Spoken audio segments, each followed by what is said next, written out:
Good evening, everyone. Welcome to week 4 of Planning for Profit.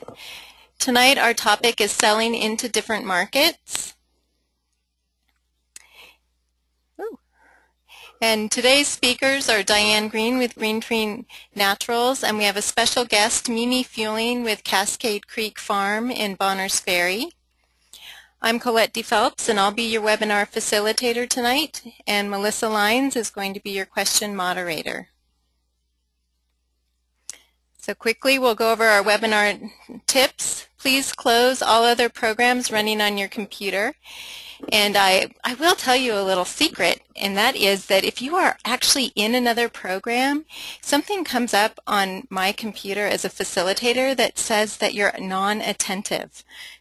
I'm not looking at it all the time, just so you know, but that we get a report at the end of the webinar that actually gives us some data on like overall attentiveness, and I guess it's a good measure because we know how well we're holding your attention for this hour and a half. Please check your sound, and if you have problems, go ahead and call in on the phone. The call-in number is provided in your welcome email. Also, go ahead and mute the computer sound when you're using the phone. You can type your questions for speakers into your question box.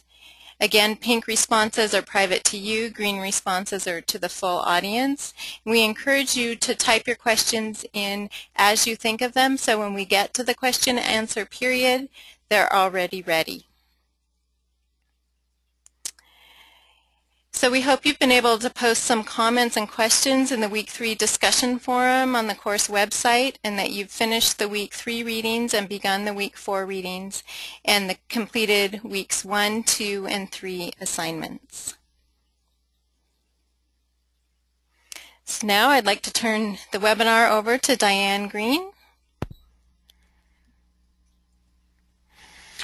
Good evening, everyone. Nice sunny day today. Nice to have sunshine in the middle of winter, which is kind of unusual.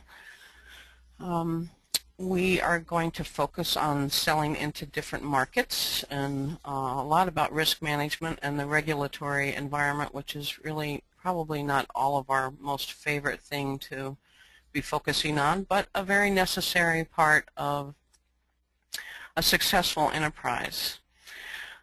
And thinking about that, I wanted to just have a brief little talk about diversity of your enterprise and just thinking about how important that is with the economic stability of your farm. And when I say diversity, I mean by raising both livestock and crops, and at least more than one kind of each of these. If you have different crops or value-added products, you can sell different times a year, and that's pretty important when we have the long winters that we do. If you had livestock to your operation, you're going to have a steadier income. And steadier income means more likelihood of sustainability, and sustainability on the farm means that it's profitable, and that is crucial if we're going to survive. If your farm isn't profitable, it's going to have to be subsidized with off-farm income. And this is fine for getting started and much cheaper than a bank loan, but at some point you're going to want your farm to stand on its own. Before you started the course, we had you do a survey so we know what kinds of farm enterprises you have or what kind of new enterprises you're interested in, and quite a few of you had livestock or were interested in expanding to include livestock in your operations. It's because of your interests that we've invited our farmer guests this evening. Let me find, oh, there you are.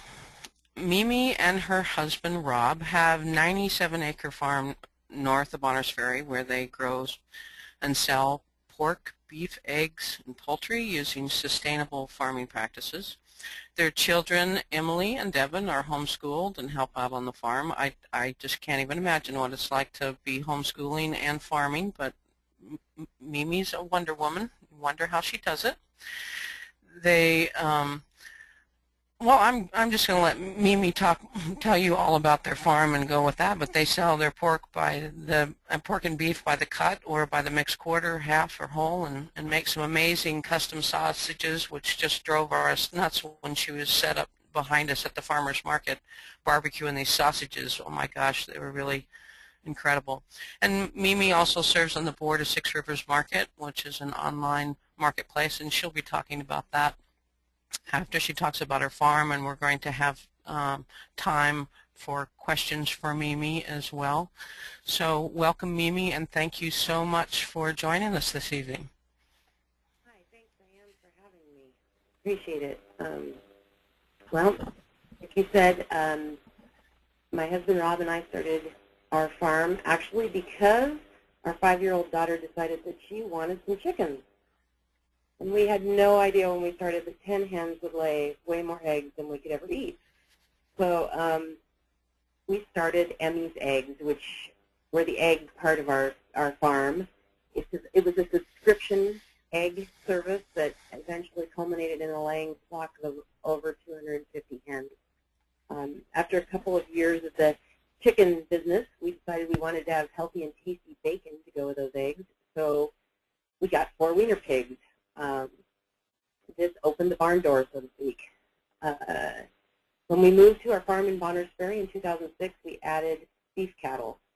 We bought 5 bred heifers and started down that path.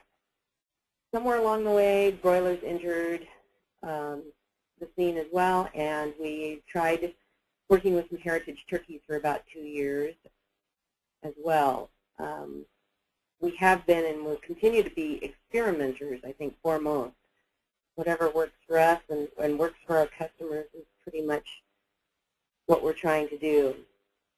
As for farming experience, my husband Rob has way more than I did coming into the whole farm idea. He worked on a grass-based dairy for several years, although as far as the pigs and the chickens, we basically taught ourselves what to do, which has been interesting sometimes. Rob is also a geologist and currently works off the farm half-time in professional settings. Like Diane said, I'm a homeschooler as well as a farmer and a mom and all those other things. We have lots of interests outside of farming. We do a lot of eating of great food, which has a lot to do with the farming. We have spent a lot of time with family and friends. We like to whitewater raft, travel, square dance. The kids love to sing and dance, and so they do a lot of that kind of stuff. We started out with those 4 hogs, and I think the next year we did 6 and then 10. And let's see, the second year we kept 2 gilts, and so the third year those 10 were pigs that we actually farrowed on our place in Hayden, and that was quite an adventure in February, having no idea what it meant to pig. Interesting. Let's see, we kept 2 more of those gilts from those litters to expand the herd. After the pigs birds, one of the first sows went blind in one eye. We had them on about 3 acres of a combination of woodland and pasture. We just had electric fence throughout that, and she must have poked her eye on something, and it was never infected or anything, but she went blind, and she began snapping at anyone that was on that side of her where she was blind. So we had to put her in the freezer. So we had three breeding gilts, or 2 gilts and 1 sow. It was about then when we moved north to our farm here. Right now we have 3 sows and 2 gilts that are due to start farrowing next week. The first one's due on Valentine's Day. We always have interesting Valentine's Days around here because last year we castrated pigs on this day. The beef herd has grown to 12 cows and 5 bred heifers. We also have about, I think it's 13 calves that are from 2011's crop.